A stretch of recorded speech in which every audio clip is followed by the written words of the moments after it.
Hey guys, King Kaiju here. Today we're going to be doing another Kaiju review, and today's Kaiju review is on Gyeron. This is probably the weirdest figure I got out of the entire set, and also probably the weirdest Ultra monster I've ever seen. Maybe besides Grudon, that guy's pretty weird too. But this is definitely a very interesting monster because mainly the design is so out there. But I kind of like that about it. Of course, though, let's get into the review and go more in depth about why I like it. Of course, starting off with detail.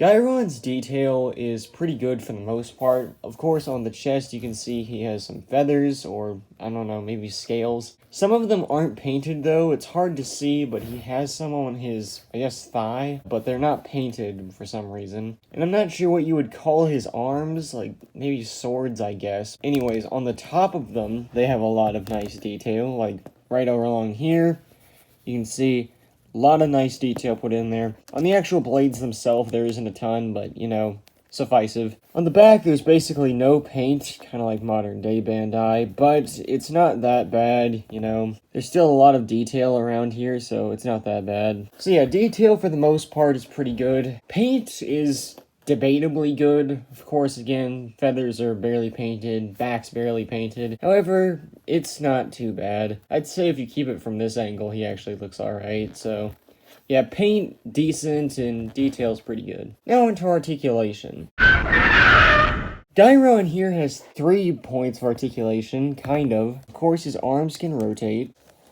and so can his waist. Kind of.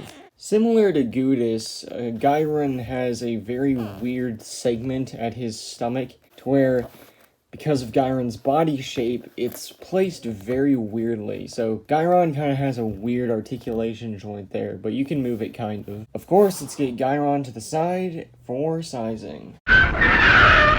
First, we'll compare him up with the Ultra he fought, since I actually have him now, that being Ultra 7. And Gyeron actually looks okay next to him. I'm not sure how tall he is. Gyeron's head does not come up to Ultra 7's head. It comes up closer to his chest, but it's okay. Again, not sure how accurate that is. I might put it on screen, however accurate that sizing is, but as far as I know, it looks okay. Next, we'll compare him to a Godzilla figure.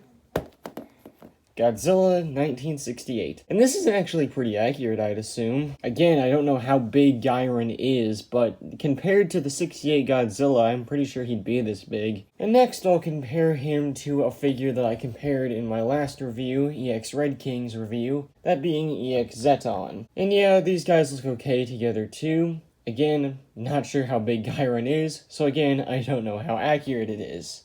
Moving Gyeron back into the center, overall this guy's okay. I'd say that if you like the look of the figure and you like what I showed off in this review, you'll definitely love him. To quickly recap, detail and paint is decent to pretty good, articulation is meh, and sizing is okay. It goes well with other figures, I guess. So really, that's all there is to say about Gyeron. Again, Gyeron is not that special of a monster, or a figure really. He's decently rare nowadays, to what I think. I don't see him that much on eBay and things like that. But I'd say that if you find him, he probably won't be that much, because honestly, this guy is probably one of the figures that is like C tier, I'd say. So yeah, nothing else to say about Gyeron here. That is all there is for this review, and I hope you guys enjoyed. I'll see you all in the next one.